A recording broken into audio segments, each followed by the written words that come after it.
What's going on, everyone? So the Boston Celtics, there is growing belief that Jayson Tatum may be, reaching his return to gear up for a playoff run. That the Nikola Vucevic trade was kind of the thing that signaled that, hey, we might actually get Tatum. And that he is expected to be back. He has been working like a madman. I mean, this has been talked about since the offseason, and it was kind of this question of like, could he really come back that quickly? Could he really have that quick of a turnaround? And he's on track. All the reports, all the signs. I mean, you keep getting these like little updates, and it's like, yeah, this might be a real thing. Talking about a team that is, basically number 2 in the Eastern Conference. They've been hovering around, it's kind of fluctuating between them and several other teams, but they have been still, without Tatum, one of the best teams in all of basketball. They're still a very good basketball team. And look, if Boston gets Tatum back, obviously it depends on what version of Tatum you get back. But if you get Tatum back, I mean, sky's the limit. Pains me to say. It's a Laker guy. It does. But, honesty is honesty, right? Like, Boston, I mean, you're talking they could be, again, one of, if not the best teams in basketball if Jayson Tatum comes back and returns to form. A couple things about that, though, right? Ideally, you want him to come back with, 15, 20 games left, right? So he can kind of get some reps in. He can kind of, get his legs under him. Look, Tatum is an incredible talent, and he is somebody that is very skilled, very crafty, right? He's not like a guy that's just solely relying on his athleticism or things like that, right? Like, you look at a similar example is like Kevin Durant. Look at the success that he has had because he's not this like super, he's just a really good shooter. Tatum, his ability to get to his spots. He's not this like super explosive guy at times. He's a guy that can kind of pick and choose his spots. So I do think he's a guy that can still be very effective. Obviously, he's incredible athlete and stuff like that, but I'm talking about he's not a guy that is solely that.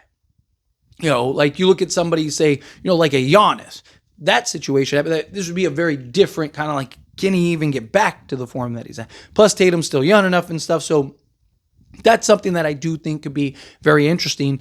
I mean, for the league period, it would definitely make things interesting, right? Like, it would definitely make you go like, hang on a second, we need to have a serious conversation about the Boston Celtics. And, the essentially swapping a Fernay Simons, who was really good for them off the bench this year. He was great this year for them, for Nikola Vucevic, who is a veteran. Yes, they needed a center, but he's a veteran center on expiring that is older. It's like, it was an odd kind of trade. It's like, if you were getting if the Bulls just really wanted Simons and you were getting like a first or a couple seconds, you're getting thrown, 3 or 4 seconds for it, like then sure, maybe it's like, yeah, I mean, come on, like you had to do something like that, right? But Boston was the one that reached out about the idea of Nikola Vucevic and making that swap. It's like, okay, there has to be a reason outside, unless they think that they can win as is, which even as is, like, I think they have a shot, right? Like, it's not like, if Boston's in the conference finals as is without Jayson Tatum, would anyone be shocked? Would anyone be like, wow, didn't see that coming? Like, no way. I mean, in the offseason, yes. In the offseason, it was like, Boston's probably cooked this year. Are they going to trade Jaylen Brown? Are they going to trade everybody and just, call it a season? Then all of a sudden they trade Porzingis, they trade Drew Holiday and all that, which is crazy. Because that just shows how good Boston was. That they don't have Jayson Tatum, Drew Holiday, and Kristaps Porzingis, and they're still one of the best teams in basketball. Like, that is crazy. That's how good that Boston team was that won the championship, right? So, you look at kind of the situation, and it's like, okay, they're good enough to compete right now as it stands, pun intended. But Jayson Tatum comes back, and if he can be 50% of what he was, 30% of what he was, that's still really good, right? Say he kind of settles into that second fiddle role and lets Jaylen Brown kind of be Jaylen Brown, and then he just, because here's the thing, he's still Jayson Tatum. He's still going to draw the gravity. He's still going to have teams worry about him. Even at 30%, teams are still going to be worried about him. He can still shoot the basketball. He can still do things. He can take guys off the dribble. He can, like, as long as that Achilles is good and holding up, which we are not in the era of, that actually being a significant, like, technology and medicine and surgeries and stuff like that have just come a long way to where that's not this, like, hugely significant factor anymore. I wouldn't be shocked if we look up and, the Boston Celtics get Tatum back and it's like, hang on a second, this might be a real thing here, right? Like, this Boston Celtics team might be terrifying.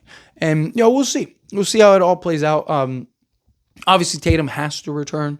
But even if they don't, they're still a very good basketball team, right? And they got a veteran center who is still you're talking about a legit 20-10 center, guy that can go and make plays and shoot the basketball and score the basketball around the rim. And, he's not this, like, great defensive center, but they have the defensive pieces, right? They just need somebody on the interior that can kind of do the things that, Vucevic provides. And, he can also, again, spread the floor, knock down the open three, which, that was kind of one of the benefits of a Kristaps Porzingis and the style in which they like to play and all that stuff. So, again, you look at this Boston Celtics team and it's like, they're already really good.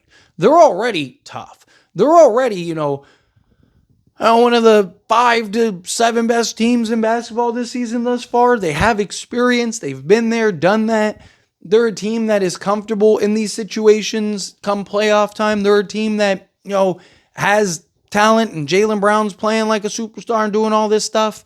Right? Like, you have the role guys, you have the coaching, you have the understanding, you have all the things that you need to be really good and successful come postseason. And the East isn't that good, right? Like, that's another thing that's kind of in your benefit.